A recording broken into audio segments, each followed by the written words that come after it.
আমরা তারেক রহমানকে ঘেরাও করব, আমরা মহাসচিবকে ঘেরাও করব, আমরা দেশ নেত্রী বেগম খালেদা জিয়াকে ঘেরাও করব, শাহ আলম সাহেবের জন্য আমরা নমিনেশন আনবো। চট্টগ্রাম 13-তে যাকে নমিনেশন দেওয়া হয়েছে তিনি দীর্ঘ 18 বছর রাজপথে ছিল না, তিনি 18 নির্বাচনে রাজপথ থেকে পালিয়ে গিয়েছিল। মনোনয়ন ঘিরে কালিয়াকৈরে বিএনপির 2 গ্রুপের সংঘর্ষে অন্তত 10 জন আহত হয়েছেন। এ সময় বেশ কয়েকটি নির্বাচনী প্রচারণার অফিসে ভাঙচুর ও মোটরসাইকেলে অগ্নিসংযোগের ঘটনা ঘটে। চট্টগ্রামে 10টি আসনে প্রার্থী ঘোষণার পর 7টিতেই বিরোধ এখন তুঙ্গে বিএনপিতে। প্রার্থিতা পরিবর্তনের দাবিতে প্রতিদিনই এসব আসনে বিক্ষোভ করছেন মনোনয়ন বঞ্চিতদের সমর্থকরা। নেতাকর্মীদের আশঙ্কা এ বিভক্তির প্রভাব পড়বে নির্বাচন, কেননা কোনো কোনো আসনে বঞ্চিতদের কেউ কেউ স্বতন্ত্র প্রার্থী হতে পারেন বলেও আভাস মিলছে। মানুষ যদি চায় আমার নির্বাচন করতেই হবে, আমি সেটা হাঁস মার্কায় করি আর শীষ মার্কায় করি। বিএনপির লোকজন এত নির্যাতন হয়েছে এই গফরগাঁওয়ে, এই ময়মনসিংহ 10-এ যে কর মতন নাইকা। আমার নামে যদি 56টা মামলা হয়, অনেকের নামে হাজার হাজার মানুষের নামে মামলা হয়েছে, ঘরবাড়ি ছাড়া রয়েছে, 17টা বছরে ঘরবাড়ি ছাড়া রয়েছে। আমরা চাই ধানের শীষের মাধ্যমে যাকেই নমিনেশন দেওক, আমাদের মাধ্যমে ডাক্তার রানা আছে, সিদ্দিকুর রহমান সাহেব আছে, যাকেই দেয় আমরা তার নির্বাচন করব। দর্শক, মনোনয়ন ইস্যুতে রণক্ষেত্রে পরিণত বিএনপি, কারণ বাংলাদেশের প্রত্যেকটা আসনে একাধিক প্রার্থী থাকার কারণে কাদেরকে মনোনয়ন দিবেন আর কাদেরকে মনোনয়ন থেকে বঞ্চিত করবেন এ নিয়ে দিশেহারা হয়ে পড়েছেন তারেক রহমান। এবং আপনারা জানেন ইতিমধ্যে যাদেরকে মনোনয়ন দেওয়া হয়েছে এবং যাদেরকে মনোনয়ন থেকে বঞ্চিত করা হয়েছে, উভয় পক্ষে কিন্তু ভয়াবহ উত্তেজনা বিরাজ করেছে। কারণ যেই সমস্ত নেতাকর্মীদেরকে মনোনয়ন থেকে বঞ্চিত করা হয়েছে তারা এক একজন হেভিওয়েট নেতাকর্মীরা, এবং তারা এই দলের করুণ পরিণতির সময় দলের পাশে ছিল। এই দলের জন্য তারা তাদের ঘর বাড়ি, দলের জন্য তারা তাদের জীবন সবসময় হুমকির মুখে পড়েছিল। যে কারণেই এই মনোনয়ন বঞ্চিত নেতাকর্মীরা এবার কড়া হুঁশিয়ারি দিলেন তারেক রহমানকে, এবং তারা এই দল ছেড়ে দেওয়া পর্যন্ত কড়া হুঁশিয়ারি দিলেন। দর্শক, এই বিষয়ের কিছু অংশ ভিডিওর শুরুতে শিরোনামে আপনারা দেখেছেন, বিস্তারিত পুরো ভিডিও জুড়ে। তার আগে আমার একটা অনুরোধ, যারা আমার চ্যানেলে নতুন আসছেন চ্যানেলটি সাবস্ক্রাইব করে বল ক্লিক করে বেল আইকনটি বাজিয়ে দিন। দর্শক, মনোনয়ন বঞ্চিত নেতা কর্মীরা তারেক রহমানকে যেই কড়া হুঁশিয়ারি দিল এবং দল ছেড়ে দেওয়ার পর্যন্ত যেই হুমকি দিয়েছেন সেটা আমরা দেখব। সেটা দেখার আগে প্রথমে চলুন দেখে আসি মনোনয়ন বঞ্চিত ব্যারিস্টার রুমিন ফারহানা তিনি এ সম্পর্কে কি প্রতিক্রিয়া দেখিয়েছেন সেটা আমরা প্রথমে দেখব, এরপর ওই বিষয়টি দেখব।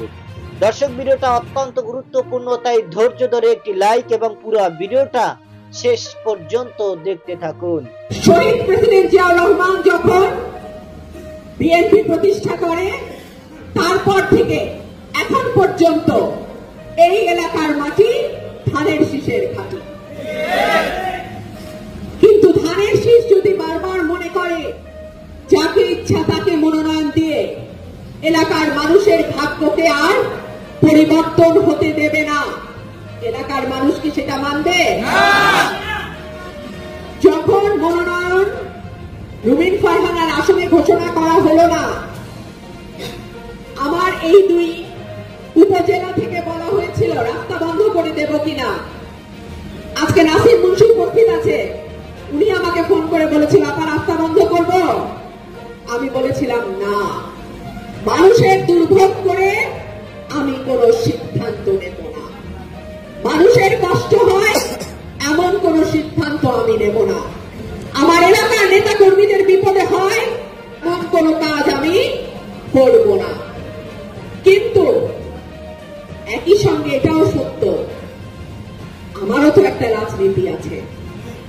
আমার যেই নেতা কর্মীদের শ্রমে ঘামে কষ্টে আমি আজকে এতদূর এসেছি, এই আসনটার নামই হয়ে গেছে রুমিন ফারহানার আসন, তাদের প্রতিও তো আমার একটা দায়বদ্ধতা আছে।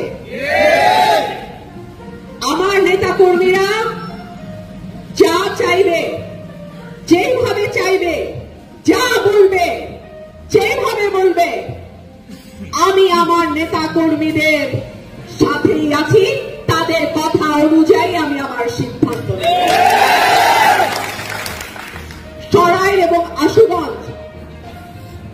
বাবার স্বপ্নের এলাকা।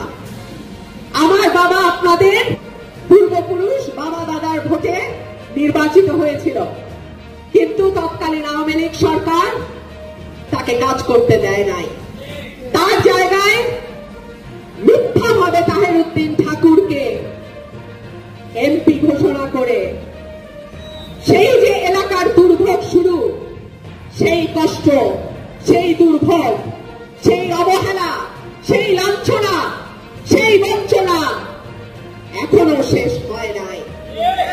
সুতরাং যাদের পরিশ্রমে আজকে আমি এইখানে রুমিন ফারহানা হয়ে এসে দাঁড়াতে পেরেছি, তারা আমাকে যেই আদেশ দেবে সেই আদেশ আমি অক্ষরে অক্ষরে পালন করবো ইনশাআল্লাহ।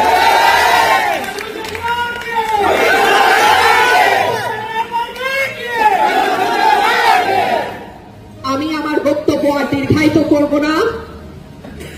বাংলাদেশ জাতীয়তাবাদী দল আমাদের প্রাণের দল। দেশনেত্রী বেগম খালেদা জিয়া আমাদের মায়ের তুল্য। আগামী রাষ্ট্রনায়ক জনাব তারেক রহমান হাজার হাজার মাইল দূর থেকে অক্লান্ত পরিশ্রম করে দলটাকে সংঘবদ্ধ করে রেখেছে। তাদের কাছে, জিয়া পরিবারের কাছে এই দলের প্রতিটা কর্মীর অপরিসীম ঋণ। সেই সঙ্গে এটাও সত্য, কর্মীরা জানে মালে দলটাকে আজকে 17 বছর ধরে রেখেছে। সুতরাং কর্মীদের ঋণ আমাদেরকেও পরিশোধ করতে হবে। আমি আবারও বলছি, সরাই রাসুগঞ্জের মাটি এবং মানুষের সঙ্গে আমি ছিলাম, আমি আছি, আমি থাকবো। আপনাদের সিদ্ধান্তই আমার সিদ্ধান্ত, আপনাদের সিদ্ধান্তই হবে চূড়ান্ত সিদ্ধান্ত। ধন্যবাদ সবাইকে। আসসালামু আলাইকুম। বাংলাদেশ দর্শক, আপনারা জানেন যে মনোনয়ন নিয়ে ইতিমধ্যেই রণক্ষেত্রে পরিণত হয়েছে বিএনপি দল। কারণ বাংলাদেশের প্রত্যেকটা আসনই একাধিক প্রার্থী থাকার কারণে কাদেরকে মনোনয়ন দিবেন এবং কাদেরকে মনোনয়ন থেকে বঞ্চিত করবেন, এটা কিন্তু একটা চ্যালেঞ্জ হয়ে দাঁড়িয়েছে। যে কারণে যাদেরকে মনোনয়ন দেওয়া হয় তাদের বিরোধিতা করার জন্য কিন্তু একই দলের মধ্যে অন্য নেতারা তারা রাজপথে ঝাঁপিয়ে পড়েন। যে কারণেই মনোনয়ন ঘোষণা হওয়ার পর থেকেই এই মনোনয়ন বঞ্চিত নেতা কর্মীদের আন্দোলনে এবং তাদের বিক্ষোভ মিছিলের কারণে কিন্তু ইতিমধ্যে রাজপথ কেঁপে উঠেছে। দর্শক, এই মনোনয়ন ইস্যুতে বাংলাদেশে যে পরিস্থিতি, বাংলাদেশের প্রত্যেকটা স্থানে স্থানে প্রত্যেকটা আসনেই যে ধরনের পরিস্থিতি বিরাজ করেছে, তাতে করে কিন্তু বিএনপি দলের অবস্থা খুবই ভয়াবহ দিকে যাইতেছে। এই সুযোগে কিন্তু জামাত ইসলাম অনেকটা আগে এগিয়ে যাইতেছে। দর্শক, আপনারা জানেন যে মনোনয়ন থেকে যেই সমস্ত নেতা কর্মীদেরকে বঞ্চিত করা হয়েছে তারা কিন্তু ইতিমধ্যেই দল থেকে অনেক বড় ধরনের একটা কষ্ট পেয়েছে। কারণ তারা গণমাধ্যমে জানিয়েছেন যে আমরা এ ধরনের দল এবং এ ধরনের নির্বাচন ছেড়ে একেবারেই দূরে সরে যাব। কারণ যেই দলের জন্য দীর্ঘ 17 বছর আমরা কষ্ট করেছি, এই দলের জন্য আমরা লড়াই করেছি, সংগ্রাম করেছি, বাংলাদেশের এই বিএনপি দলের করুণ পরিণতির সময়, মহা বিপর্যয়ের সময় যখন কাউকে পাওয়া যায়নি, তখন এই দলের জন্য আমরা গণমাধ্যমে, টকশোতে এবং সামাজিক যোগাযোগের মাধ্যমে কথা বলেছি। যে কারণে সর্বদা আমাদের হুমকির মুখে পড়তে হয়েছে।